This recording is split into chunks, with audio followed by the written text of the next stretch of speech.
It's Lucas back again with the live wire. This time I'm talking with Milkie and Sam from Wargasm. How are you both? Grand. Hello, yes. Sam was just holding a snake. I had to rip them apart, practically. Oh no.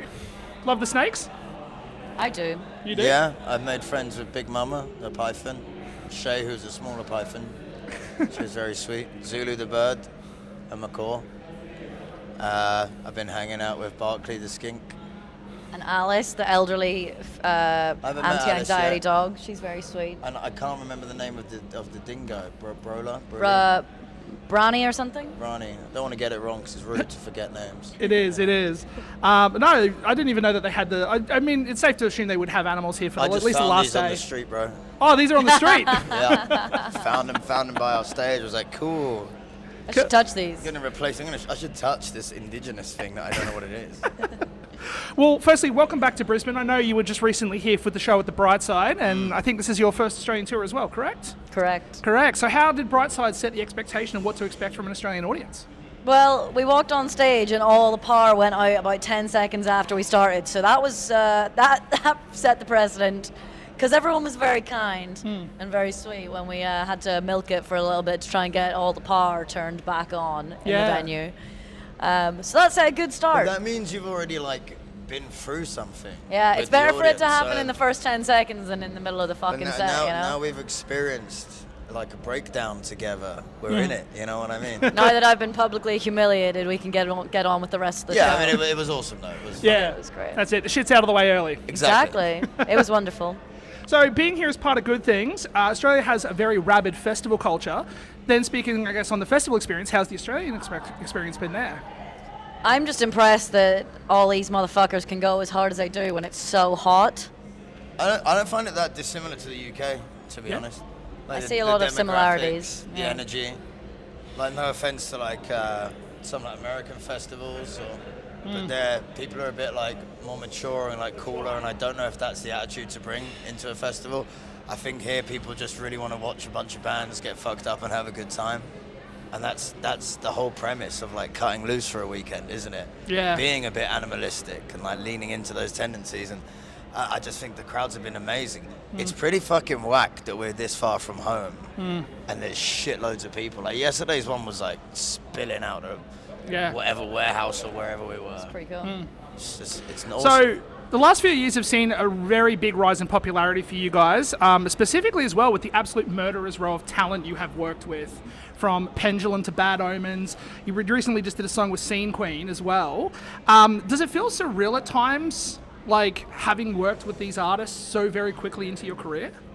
I wouldn't say surreal is the word. I feel like a lot of these things come by a lot more naturally than one would think. Okay. When you cut about in these scenes and play festivals and do shows and make good music that people enjoy, you cross paths with these people on a not semi-regular basis, but you cross paths, and because we're all musicians, we all like to talk about music, and that's the one thing we do best. So when you're having conversations with these people, one of the big things that comes up is, hey, would you like to write some songs together? Yeah. So it feels natural. The cult of celebrity thing only exists because people let it exist. True. It's not really a thing. People are just people hanging out. Yeah. I mean, when we got Corey Taylor on one of our tracks, that just happened because I, for some reason, was trying to have an opinion on his set list when we were touring with him. I wanted him to play One Stone Sour song, and we done it together at the Wilton in Los Angeles, and then we were like, yo, we sounded kind of cool together. Do you want to do this on something else? It was that natural. Bringing Fred Durst in was simply because he liked Wargasm, backed Wargasm, and which we're super grateful for, and he's a really smart, chill guy. Yeah. And same thing, we were like, do you want to do a walk-on intro for us, and then we'll do it as an actual track. Everything's super chill. Yeah. But it's amazing seeing Scene Queen, because she's been our friend for a long time. It's wicked seeing her. And Noah, he actually got my number off a mate, and he texted me, and I was like, how did you get this number, you fucking stalker? Kidding. Okay. I'm kidding. Love and no. he texted me, reached out, and then we were happy to work. Bought it off me on Reddit. Well, he actually had to text me again another week later, because he was like, hey, I had to get rid of that number because someone leaked it. And I was like, Spewing. It wasn't me, I swear. Again, find me on Reddit. I was about to say, you're selling numbers on Reddit by the sounds of it. So Sam Sells #. So I became aware of you guys through The Void Stares Back. with It's Shikari. Oh yeah. Yeah, banger song. I love that band to death, and when I heard you guys on that track, I love that song. So that's obviously when I sort of came into becoming part of the fandom. Have you noticed a specific moment in time where working with someone has kind of exploded that out for you? Not yet. Not yet? But I don't know. I don't know if that's really how Wargasm works. Like, I think it might be a little bit more niche and fringe than people think. Like, even in the alternative scene, it still feels like kind of like the outsiders of the outsiders. But I also think that's the project's strength. Yep. And it feels natural to us. So why bother? I think maybe this Pendulum one might have like opened some like different ears and different minds, just because like their crowd is like very different festivals to the metal festivals that we exist in. Yeah. But I mean, I don't know if we really think about it that much, because it was just like Pendulum is sick. Yeah. Rob's really fucking cool. So why not just do a song with Rob, you know? That's it. 2025 has been an insane year for you guys. Obviously, you've done the Electric Callboy support tour through Europe. You had the In This Moment tour through the United States. You also just dropped your brand new song Vigilantes about 6 months ago, I think. Right? Don't tell me it was 6 months ago. It was a while. It was a little bit ago. The cruel passage of time. It feels like just yesterday. Jesus. So I'm assuming then the year has like gone progressively well for you guys, and the kind of feeling within the camp is that it's been a very successful year, especially without being in Australia. And I would say it was successful. I would have liked to have spent a couple more days in my own bed. But apart from that, it's been fucking great. By her own bed, she means in the studio with your buddy Sam. Yeah. Cooking up beats. Who needs sleep when you got the fire beat? That's right. You should be a songwriter. It's been a good year. It's just like anytime we're not releasing music, I'm in a bad mood. you know? And we've only dropped like 2 tracks and a collab or something this year, and that's, you know, but you don't want to keep like, I'm always torn, man. I want to drop something like every 6 weeks of a video and like keep creating and sharing stuff, because no one becomes like an artist or a songwriter to not write songs. Yeah. That would be whack. Yep. But at the same time, it's like if you keep dropping stuff, you can't form a body of work that would be an album, you know. So I think Milkie's been really helpful with chilling me out and being like, yo, save something. Yeah. So speaking then on Vigilantes, at the start of the video of that, there's I love the tagline of angry songs for sad people at the start of the video. I hope that becomes the album title for the second album, because that feels like it's not. I was saying we should have called our first record that. Yeah. That's such a banger of an album title that for a collection of songs, that'd be a cool title. It's kind of just a mantra that we've adopted. It's on all of our merch. It's on our backdrop. It's kind of just the way we live. But it's true. Words to live by. That's who connects with the music. That's who it's for. It's for people who need an outlet. Yeah. If you're fine and you want to enjoy it, that's cool. Good for you. But it's also kind of like, if you're not fine and you need an outlet, like, bro, we fucking got you. Because there's been like, you know, I noticed you got Coheed tattoos. Like, I do, yeah. These are bands that have got me. You know what I mean? So it's nice to kind of be like, right, now it's our turn to look after some people. Yeah, for sure. Speaking then, I guess, on like music too, you guys have just dropped, not just dropped, Venom come out last year. I noticed I was reading about that album, and that took 16 months to put together. So looking on that record now, how has it been to kind of look back on it now that it's out as a complete piece of work, and knowing all the time that's gone into it? How do you guys look at that record now? It wasn't that much time though, was it? Because we were on tour for like 3 years solid. So the only reason why it took so long is because we had no time off to actually write the fucking record. It was just like every time we finished touring, it was like go somewhere residential, crack out 6 days, go on tour for like 6 weeks, and it wasn't like 16 months of like painting over it. It was just like, I've got 2 days, better write a song because I want to write a song. You know what I mean? I think we need to get weirder, Milko. I'm ready. Yeah, she's ready. Fucking A, get weird. Jumping back to Vigilantes real quick, is that the kind of tease maybe for a potential album too as well?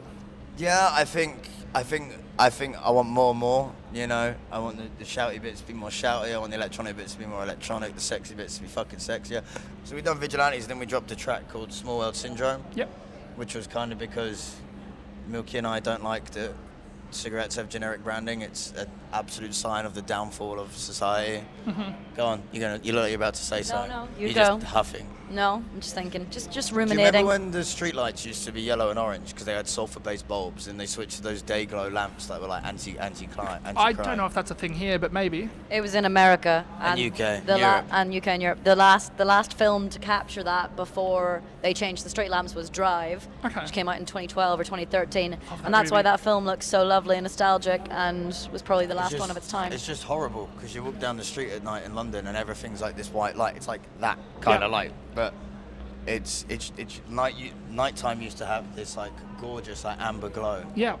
And now that's gone, and like stuff like that is the kind of stuff that does make me sad and angry. That's like, you know. So we done a track about that, but that one was like kind of experimenting with like how much can we sip the dum dum Silly juice? juice. How much can we sip the silly juice?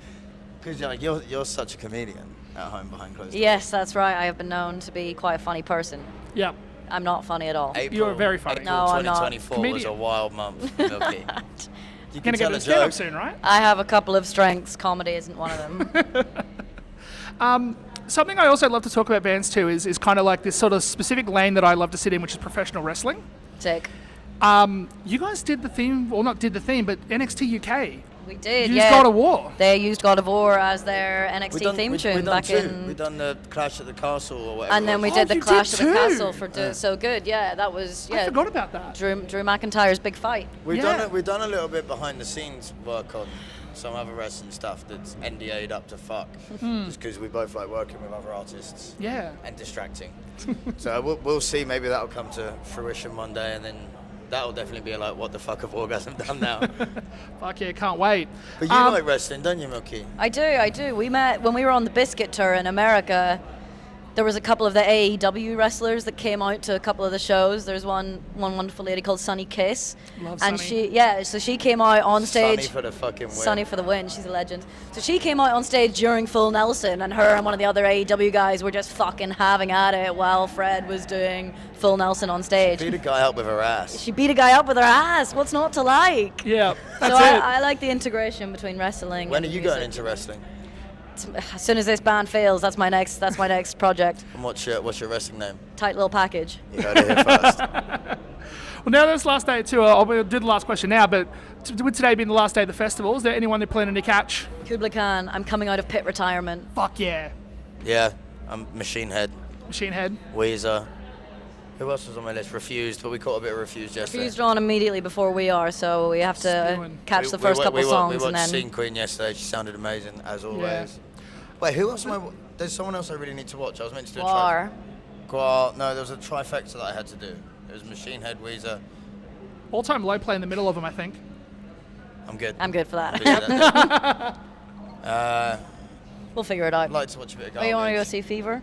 Fever. Yeah, I caught a bit of Fever yesterday. I mean, Jason's just like the boy, and Yeah. Fucking great. Well, Jason wrote a song with you guys, right? We did. Jason wrote to Bang Your Head with Fred Durst. That's right. I'll make it a quick anecdote, don't worry. So You're getting the hook. my manager for my songwriting and my production Yep. knew that I was like a Let Live fan, and I met Jason a few times. And he was like, do you want to go do a writing session with him and a producer called Zach Jones, who works a lot with Scene Queen, a lot of other cool artists. Yeah. He's like, do you want to go do a session with them? And I kind of had this idea. I was a bit nervous because Jason was like super important to me when I was growing up.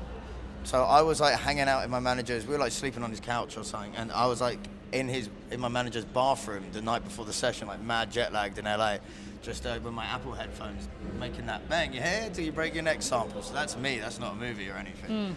And then we went and done this song, and then we were chatting about getting Jason to feature on it, and he was like super up for it. But then I got drunk and just messaged Fred Durst, and he was like, here's the thing, I've done the whole song. He just filled all the gaps, and we were like, there's no room for sorry, Jason. And then Jason, I think, to you was like, just, He was cool with it. honestly, he was like, just leave Fred Durst in the tracks, it's awesome. So that was always a weird thing, because we were chatting about, it's not going to work out with timings, we were chatting about maybe getting Jason to do a verse on Bang Your Head live at this, just to like kind of complete the circle. Complete circle, yeah. That's how incestuous Yeah. the thing is. There He you go. invited us over for Thanksgiving one Anecdote. year. Killer. Fuck yeah. It's all very incestuous. It's good. That's it. Yes, but what's bands? Weezer, did I say Weezer? Yeah. I'm watching You said fucking Weezer. Weezer. Do you know as well, I promise we will wrap this up because we're getting pushed, but there's a call to do a Wall of Death during Buddy Holly. Have you heard that joke?